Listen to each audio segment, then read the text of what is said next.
Hey guys, Spanky here. Welcome back to Spanky's Hot Rods and Customs.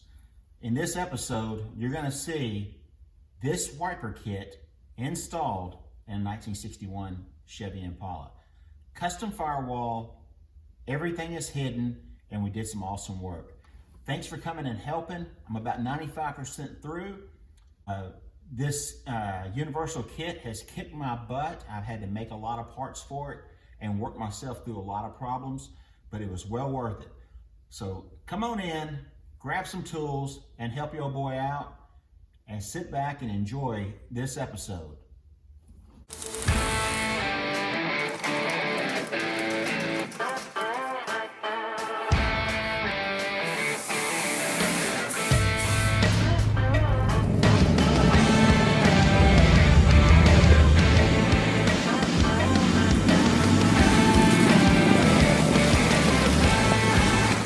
All right, not to be confused with the big metal part under the car that bolts to the motor that's called a transmission. These are also called transmissions. This is what is known as a wiper transmission, and it is what your wiper arm hooks to. And it sweeps, of course, back and forth. What we're gonna do, we've removed these because of the linkage that goes to the motor on the firewall is no longer there.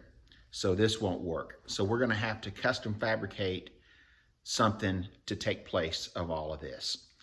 And what I've got is a specialty power windows universal windshield wiper kit. It is made for your 30s model cars that didn't have much of a wiper, and it's not made for a 61 Impala. We're going to bend the rules a little bit and see if we can't fabricate that to work on this and hide it. There's going to be some parts that we're going to have to make and some parts that we're going to have to reinvent. But I've got confidence in the ability of you guys and myself to get this job done quick and simple.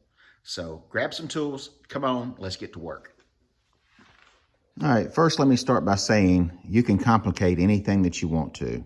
But on this channel, it's all about doing it yourself and trying to do it a simple way without killing yourself.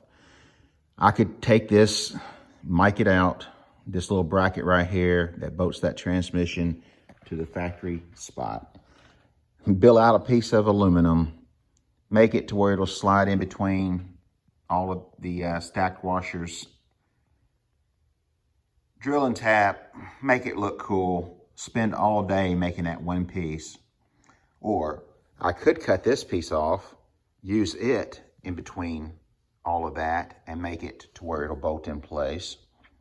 Or I could sell this assembly on eBay for 150 bucks and just go about doing it simple, quick, and effective. All right, so first I laid out a piece of tape on the hole that the transmission for the wipers comes through, marked center lines, got some holes done, roughly, crudely made a metal bracket to hold that transmission in.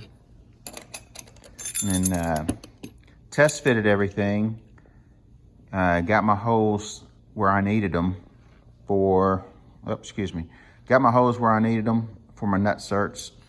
And now I'm going to transfer that metal piece that I made over to some fairly thick aluminum and recut this out in aluminum, install my nut certs, and then we're ready to bolt this in. So hopefully everything works.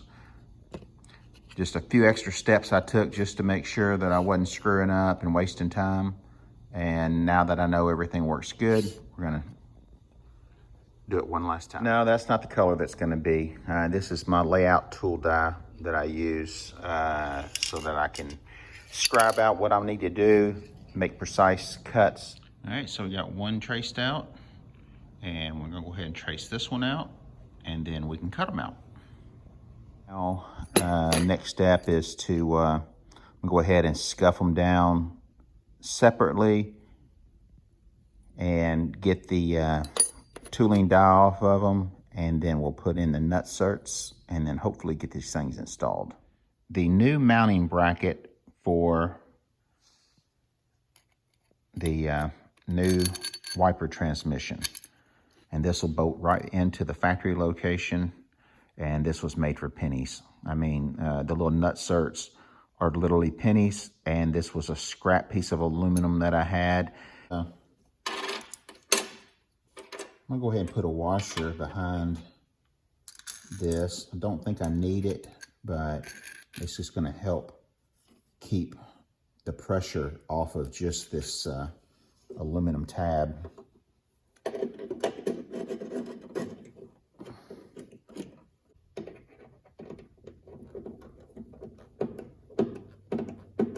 But there we go, folks.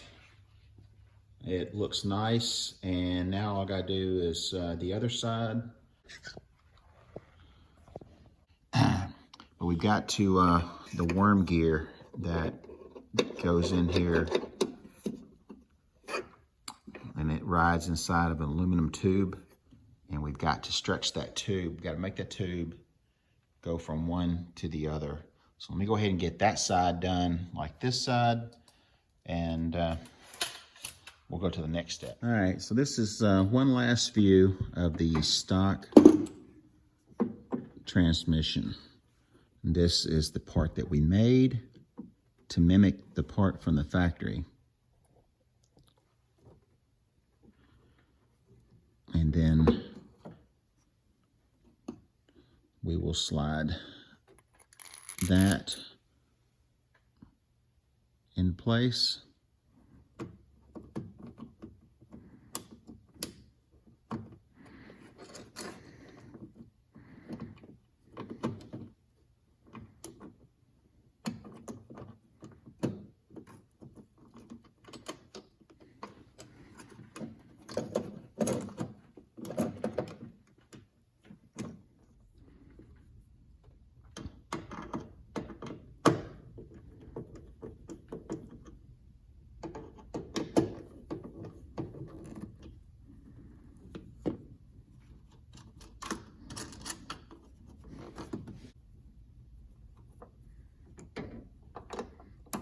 Go do the other side, and then we're going to set the cowl vent on and make sure it clears.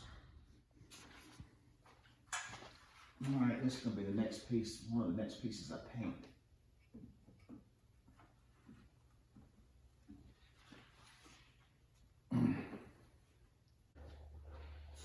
So, kind of excited about that. I think that was going to be the hardest part to do. Well, maybe not the hardest part. We've still got to mount the motor. And let's go take a peek on the inside and see where we're going to mount this motor. One issue that I know I'm going to have to worry about is the worm gear is on the outside, and then it's going to come in to the inside. And the motor and everything I'm going to mount right under the fuse panel in the kick panel. This car is going to have an electric emergency brake, so I freed up all of that room right there. So this is the motor, and it does have a housing that it goes in, and then these are the aluminum housing that this worm gear will run in. And we'll get these bent and laid up there. One will go in between the two transmissions, and then the other one will be bent around from that transmission housing all the way around and up through the cowl down to the motor. It's going to be so much fun. Might can mount that motor up in here somewhere. I just don't know. Sometimes they're noisy, but sometimes it shouldn't be. But you know what? How often do you drive this kind of car in the rain? But that's not how I look at it. If this car is meant to be driven, it needs to be able to be driven in the rain, sleet, or snow. So, on to the next move. I've cut and flared the transition tube for the worm gear in between the two transmission shafts.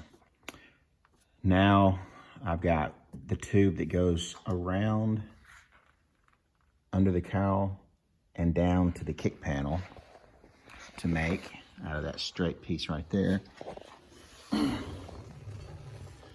All right, so as per the instructions, I've roughly assembled the motor and the motor housing.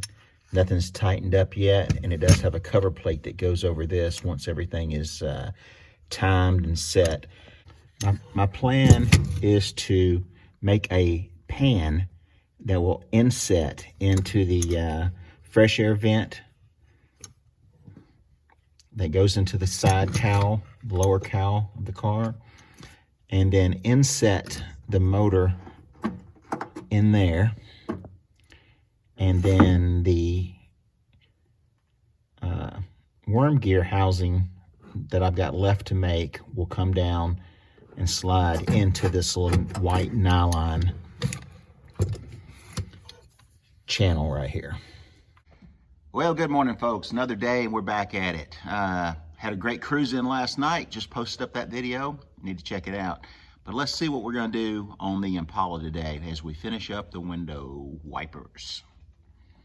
We've got to find a dry spot to mount the motor. We're going to do it in the kick panel where the fresh air vent used to be. I need to make an enclosure that is weatherproof and get that motor mounted in there. You're not going to get a lot of water in there, but you can get some water and corrosion if you're not careful. So best go ahead and do it right. That way this car can be driven just like Chevrolet intended on it. So let's see what we got. All right, so yesterday before I quit for the day, I went ahead and installed the motor to the, I guess you say it, the drive mechanism of the whole unit where the worm gear slides down in, that little white nylon. There'll be a cover that goes over that. That's just sitting up in the fresh air vent, kind of trying to figure out where I need to start making the mounting brackets. So there's where we're going to start, and by the end of the video I hope to show you where we're going to end with my fingers crossed. Let's get after it. And cool. All right, guys, when your grandkids or great grandkids come over and break the crayons, don't get mad. Just take the pieces, throw them in your toolbox. You're going to need them for stuff like this. Get you a little piece of paper. That's how I do it. I lay it up in there like that. Where'd my crayon go? And just find the edges. Go around the outside of the edge. Just like that. Make you some marks. Don't have to be perfect. We are making a little pattern to go by so that we can start making the outside plate. All right, guys, there's more than one way to skin a cat. If you don't have a stump shear, cut it by hand shear. This is what I'm going to do. I've measured down 1.5 inches. I'm taking 1.5 inches. We're going to cut us a nice little strip. I'm going to bend that strip in a 90, and then we're going to run it through the shrinker stretcher and shrink it and form a piece of angle to fit the pattern that we just made from the kick panel. From there, I've got a mounting flange, and then I've got a, for the outside, and I've got a mounting flange that we can start building a pan for the inside that'll hold the motor.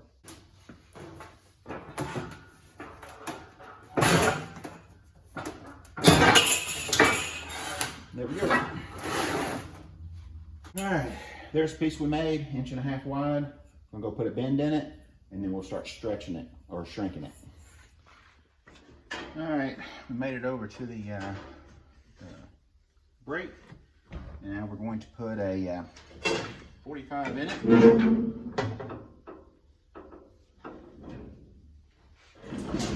So this turns out. All right, let's run this on through here, and we're not making a perfect circle because that fresh air hole in the kick panel is kind of a kidney bean shape. But we're gonna get a rough start at it, and then we'll start fine tuning it.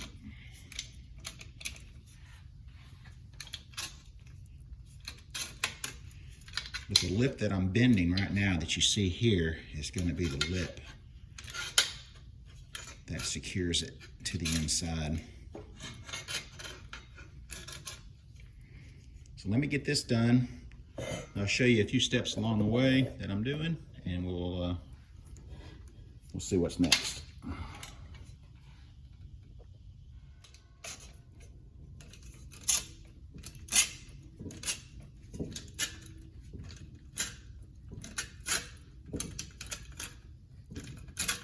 Now the reason that I didn't bend this in the 90 perfectly in half is that it gives us more room here to weld to, but bending this, stretching and shrinking this side is much easier than trying to move that much metal.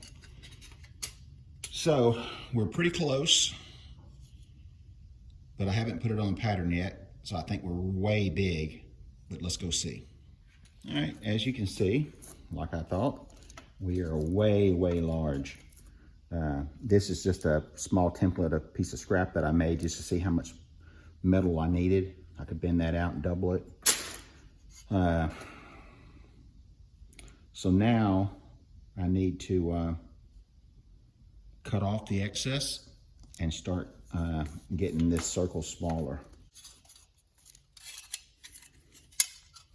All right, so there's where that piece was. Let's go ahead and not take it all.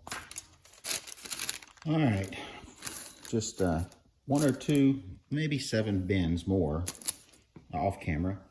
There's our crude pattern that we made, and here's our knot circle.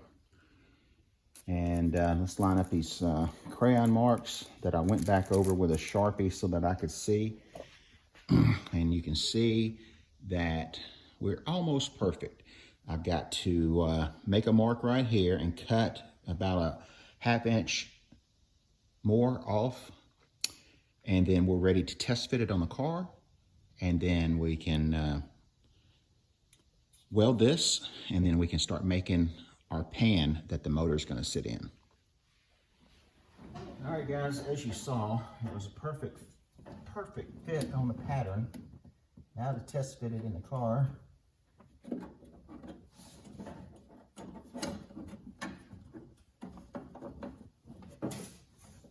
And it's a perfect fit.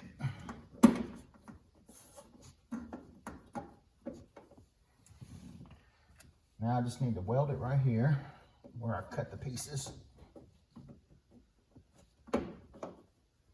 And then I'll make a few mounting holes.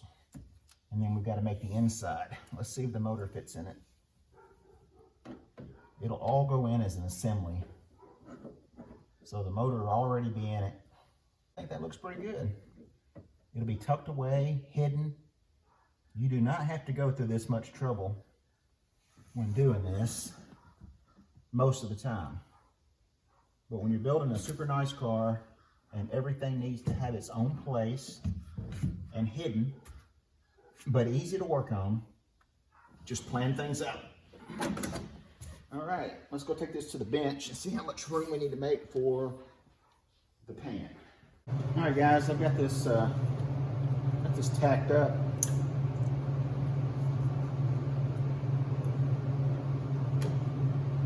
I'm ready to hang off the edge here. Keep some weights on it to keep it from warping, hitting it very, very light heat. I should TIG it, but it's just going to take too long to do all that.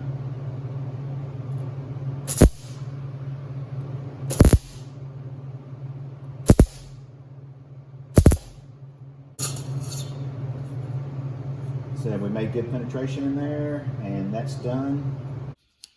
All right, so put the ring that we made around the motor area, and I've determined that about 4 1/4 inches is all we can do because of the depth of the cowl vent area. So actually 4 1/2 inches. So what I've done is I sheared off a piece that is 4 1/4 inches, and we're going to use this, and we're going to go around the ring that we made and tack it in place and get the ring sitting about like that right there. All we're really trying to do, we're trying to hide this motor, and we're also trying to make it weatherproof without breaking the bank.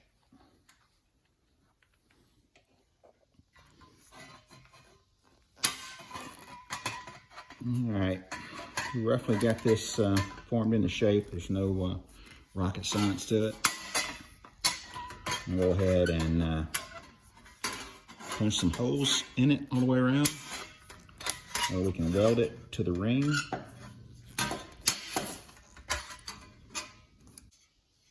Let's put a few spot welds on this and see how that looks.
All right, now we got to cut this and then make a back for it.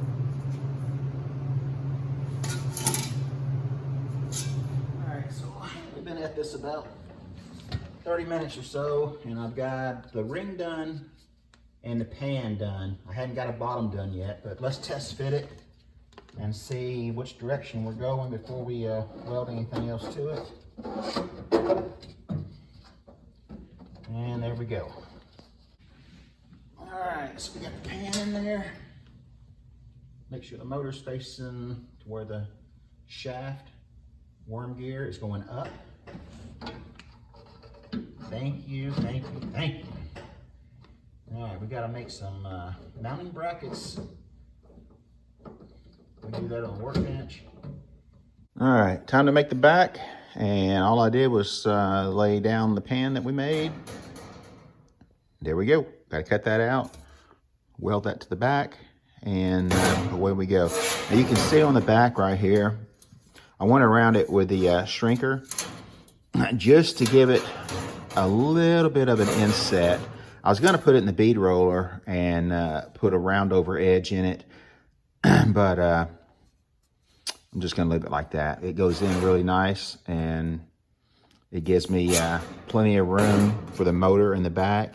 The motor fits really tight in here already, and I felt like if I took any of that depth away from it, then I was going to get in trouble. So let's go from here. Got the pan made. I'm going to stop calling it a pan and start calling it a hat. Lincoln would be proud, or Dean Martin. Anyway, I went ahead and drilled a hole in the top of it where I had indexed the motor housing to be. Now all we gotta do is make sure this thing fits.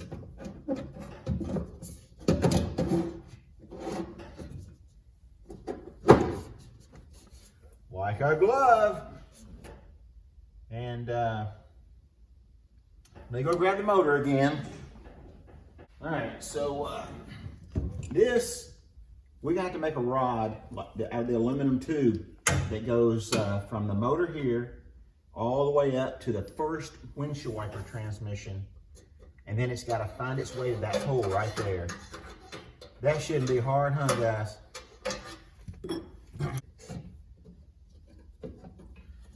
All right, so now what I have to do is mount the motor to where it can come out and go in if it needed to be serviced. All right, guys, so here's our little pan. And what we want to do is put a little bit of spacer in here so that the motor won't be touching. And we know the motor needs to be aimed forward like that. And I'm going to try to keep it level. Level's not a good word to use on this. Keep it to where it's not touching the sides. And we know we've got the aluminum rod that we've got to bend. It's going to be coming through the top side up here. All right, so without putting any pressure on anything, we got the rod coming through and we've got it to where it's kind of centered. So from this point, we're going to have to make a mounting for it. This kit comes with this flat universal mounting bracket, and I cut the two ends of it off, and I bent this one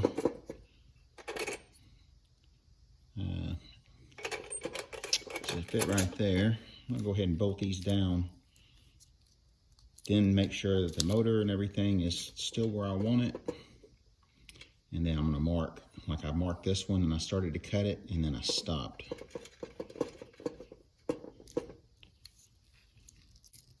Yep, go through a lot of trouble to make something super slick.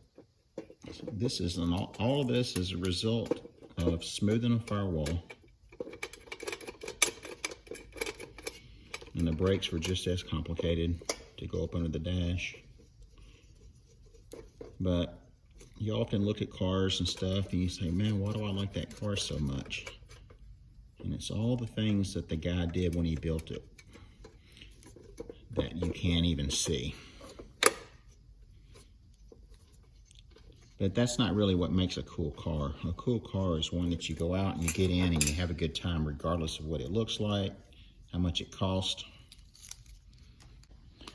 All right, guys, so that's how it's going to be mounted in the car. Of course, I'm going to trim those brackets up. I got to make sure that whatever I do to hold this bracket on, it's going to be nice and secure. So, made in the USA and then remade in the USA.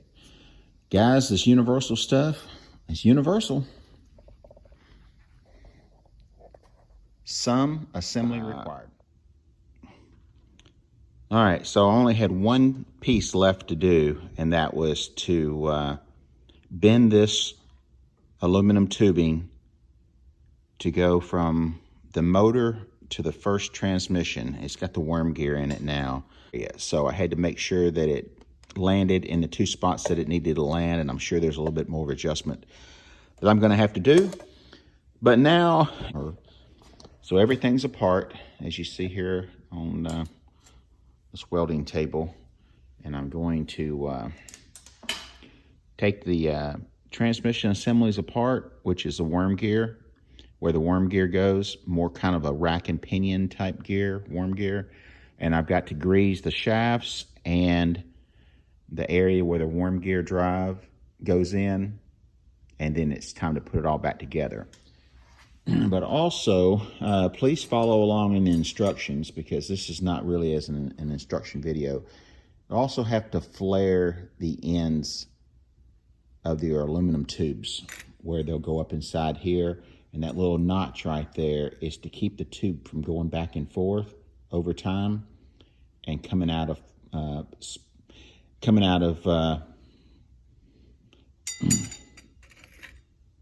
it is to keep the aluminum shaft locked in place as the worm gear puts pressure on it, because if this pops out, the worm gear will blow out of this area.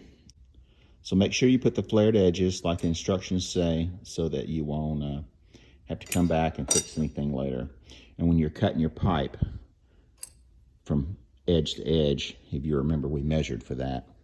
So I've got to flare the ends of this rod here, and we'll get all greasy. Put it all back together. Hope it works.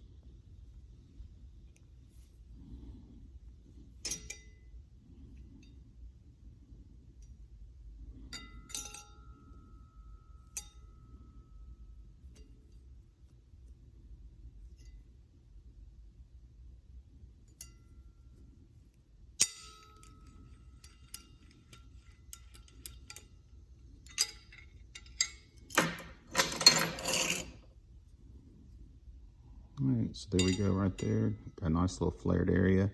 And what that's doing is keeping the worm gear from grabbing a hold of the rough edges around here as well.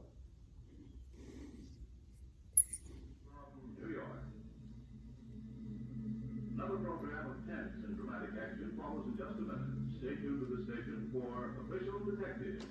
Carl Caruso speaking. Listen. As you hear the story I call The Man in the Black Derby.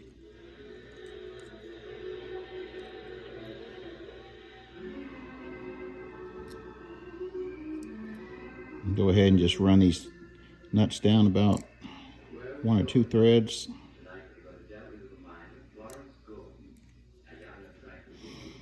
All right. You see, I've already got this one mounted. Just got to mount this other one, and then we'll mount the bent tube and try to slide it all in one piece. All right, guys, I'm not lying to you. I'm a big boy. This has got to be one of the toughest jobs I've done. A precise bent tube, having to go to a stationary motor, to a stationary transmission on the other side of the cowl, bending the tube from one to the other without being able to see, multiple 100 tries, cutting it to the right length, then flaring it inside of the box that I made. And now we're going to put the motor in and hope and pray and cross everything we got to make sure it works right. All right, and there it is. The flared tube inside with a little nylon slit. And now all I have to do is mount my bracket, put the cover on, set the timing on the gear here for the sweep and parking of the wipers, and we're done. Well, all right, folks, here we are, 100% installed. And if I had some voltage going to it and the wiring harness ran to the fuse block that's not in yet, we would be done and we could test these things. Let me show you what the outside looks like. All right, there's the transmission towers that we modified, the aluminum tube for the worm gear, and we got a little bit of tube on that side where the worm gear can run out. Everything is flared, installed, greased, and ready for operation. Well, guys, that's gonna be a wrap for today. I've had just about as much knuckle busting as I can stand. Thanks for grabbing your tools. Thanks for coming along and helping the old guy out. I sure appreciate y'all. I hope you stuck around to the end, and most of all, I hope this video finds you with answers to whatever problem that you're having installing this same kit or doing your own modifications. So as always, thanks for watching. Now get out in the garage and go build something. Till next time, see ya.